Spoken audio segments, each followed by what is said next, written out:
Bienvenidos y bienvenidas a esta primera de dos síntesis con lo más destacado de la Sala del Senado durante el último año. Vamos a revisar en primer término lo ocurrido entre marzo de 2022 y agosto del mismo año. Y vamos a ir primero al inicio de esta legislatura porque es habitual que las autoridades del Senado, en este caso el presidente Álvaro Elizalde, dé un discurso de apertura de lo que va a ser su gestión al mando de la corporación. Pero este discurso debió ser postergado hasta el inicio de las sesiones, porque claro, la elección de las autoridades del Senado tardó un poco más de lo que estaba previsto y el presidente del Senado es actor principal también dentro de la figura de cambio de mando, donde debe investir al nuevo mandatario, en este caso, como ocurrió con Gabriel Boric. Por lo tanto, debimos esperar hasta el martes 15 de marzo en la sesión número 1 para escuchar sus primeras palabras.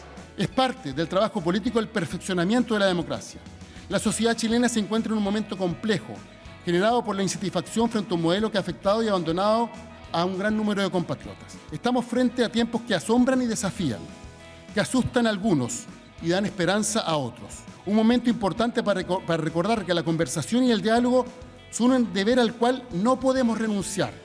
La política nos obliga a tratarnos como legítimos adversarios y nunca como enemigos.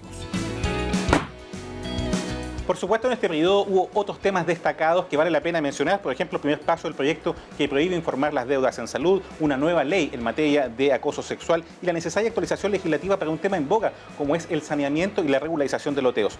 Pero revisemos también un hito importante a nivel electoral, como fue la posibilidad de poder votar en el local más cercano a su domicilio. Algo que quizás se ve como menor, pero que es muy relevante. Y es que esto puede ser algo fundamental considerando los procesos de cambio que estamos viviendo. Por ejemplo, para adultos mayores, quienes podrán ir a votar más cerca de su casa. Yo soy un convencido de que el voto en una democracia debe ser un deber ciudadano y al mismo tiempo es un derecho político. Y por tanto esto requiere reglas del juego claras y requiere que las personas tengan las facilidades para votar. Y lo mínimo es que puedan votar en un establecimiento cerca de su domicilio. Y lamentar que hayamos demorado tanto en este proyecto porque efectivamente hoy día, y sobre todo los adultos mayores, que son los que más votan, los más responsables de nuestra sociedad, requieren un lugar de votación muy cercano a sus domicilios. Por ejemplo, avanzar hacia una modernización más profunda que permita poder votar quizás en cualquier lugar o que haya un voto, no sé si avanzar hacia el extremo de electrónico, que es una discusión más profunda, pero sí que esté en línea, para de tal manera que la gente pueda votar no solo en un lugar más cercano a su domicilio, sino que concentrarlo en cualquier lugar de votación. En el mes de mayo, la ley Tamara registró un importante avance en la Sala del Senado. Se aprobó, se puso un plazo de indicaciones y en agosto el Senado volvería a aprobar este proyecto ya para enviarlo a su tercer y último trámite. La ley Tamara es un proyecto refundido que mezcla un mensaje del gobierno y una moción que venía desde la Cámara de Diputadas y Diputados y se trata de honrar a Tamara Moya en su memoria. Lamentablemente esta menor de 5 años fue víctima de un hecho delictual como fue una encerrona de la cual lamentablemente salió sin vida. Tras lo cual, bueno, se levantaron estas iniciativas en marzo del año 2021 y finalmente fue promulgada ya como ley la número 21.483 en agosto de 2022. Recordemos que esta ley viene a reforzar la protección penal a la infancia, adultos mayores y personas con discapacidad, haciendo eco del reproche social que hay hacia hechos vinculados a la delincuencia, homicidios, violación, secuestros, hacia este tipo de víctimas que precisamente son las más vulnerables. Hablamos de nuevas agravantes, penas hasta 20 años y limitaciones para poder acceder a beneficios penitenciarios. Incorporamos un nuevo artículo 69 bis que, recogiendo cada norma, trabajamos por construir una norma general y rectora que obliga al juez a atender a esta nueva regla de determinación de la pena que tiene por objeto eliminar los pisos mínimos de las penas, provocando que se aumente efectivamente la sanción. Asimismo, aumentamos la pena para el delito de violación contra menores de 14 años de edad. También en las normas que tienen que ver con la libertad provisional se hace una modificación y se exige que para acceder a la libertad tienen que tener cumplida, al igual que en el homicidio calificado y en otro tipo de delitos graves, tienen que haber cumplido al menos 2/3 de la pena. Así es que ese es el avance respecto de la protección de estos tres grupos más vulnerables de la población. Seguimos avanzando en la revisión de los hitos más destacados de la Sala del Senado durante el último año. Entre los meses de mayo y junio, el Ejecutivo había reinstalado la figura de los estados de excepción, especialmente pensando en el sur del país, algo que venía desde la administración anterior, pero que al llegar la era de Gabriel Boric estuvo bajo revisión. Por cierto que no fue lo último, en la Sala del Senado también se cayeron 2 nominaciones para el Tribunal Constitucional. Se avaló un seguro de salud para la clase media, algo que finalmente quedó en fase de comisión mixta, y se llegaba a un acuerdo para el salario mínimo, algo que hoy es de 410.000 pesos, considerando que hubo también una variante en torno al IPC en el pasado mes de enero. Pero un hito indudable fue la ratificación legislativa del Acuerdo de Escazú.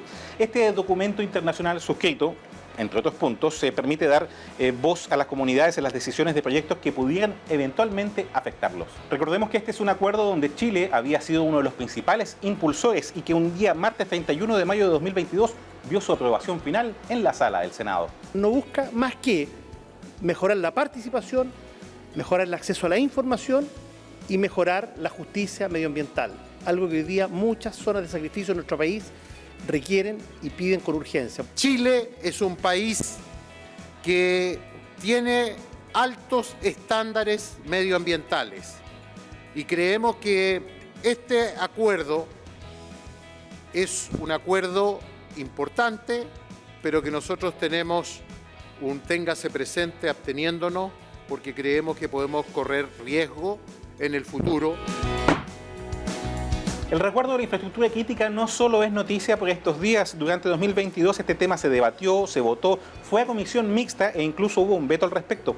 En transportes también, la llamada ley Uber iba a la Cámara para volver más tarde en una mixta, y en un área más bien social se aprobaron el bono invierno, el postnatal parental y un nuevo marco para la ley de pensiones de alimentos y el abandono de familia, que de hecho precisamente ya fue promulgada. A continuación los invito a que recordemos más acerca de este punto. Lo que va a colocar también como innovación es que efectivamente este es un procedimiento que opera desde el primer mes que se debe, o bien como última ratio cuando hay 3 meses continuos o discontinuos para ir contra los fondos de pensiones. Y eso efectivamente acelera los procesos que hoy día tenemos deudas de pensiones de alimentos que nos relataron las propias organizaciones de mujeres que pueden llegar a 20 millones de pesos. Este proyecto de ley y de lo que esperamos sea ley prontamente, buscamos que no hayan deudores de alimentos a los hijos, a las hijas, a los niños, a las niñas en nuestro país. Sobre todo cuando hemos sabido que dentro del 84% de quienes deben alimentos, sobre el 60% son familias vulnerables. El 31 de agosto de 2022 se logró un objetivo largamente anhelado, como fue la primera ley apícola del país. Por esos días también se visó una importante reforma a los quórums constitucionales y se materializó la creación, nada menos que la creación del Servicio de Reinserción Social Juvenil, para dejar atrás el viejo Sename. En seguridad, además de los estados de excepción, en agosto pasado también hubo aprobaciones relevantes para proyectos como, por ejemplo, el de robo madera y también el de usurpación. Sin embargo, fue una iniciativa pensada en los derechos de las víctimas de delitos sexuales, conocida como Ley Antonia, la que finalmente llamó más la atención y dio su paso definitivo en el Senado. Estamos hablando de nuevas figuras como la inducción al suicidio y además contempla la indemnidad sexual de este tipo de víctimas. Hoy día podemos decir que nos falta solamente el trámite de la aprobación, las respectivas cámaras y para que sea promulgada la ley. Ley que va a permitir, como aquí se ha dicho, de que no revictimicemos además a aquellas víctimas que dolorosamente han sufrido lo que han sufrido. Vamos a tener que generar un nuevo proyecto porque la ley hoy día agrupa los delitos cuando son iguales y en el fondo no se dan las condenas que esperamos. Y es por eso que va a haber que buscar a través de la legislación de poder lograr una condena por cada uno de los delitos y que sean acumulativos, sobre todo cuando se tratan de violencia contra las mujeres. Hasta aquí este primer recuento con lo más destacado de la Sala del Senado durante el último año. Acabamos de repasar los hitos ocurridos entre marzo y agosto de 2022, pero en la segunda parte podemos anticiparle otros temas igualmente interesantes como el presupuesto, el TPP, sesiones especiales y nominaciones, además de leyes relevantes como la de autismo, la ley Uber, el regreso del voto obligatorio, entre otros proyectos que sin duda vale la pena revisar. Hasta pronto y siga en compañía de TV Senado.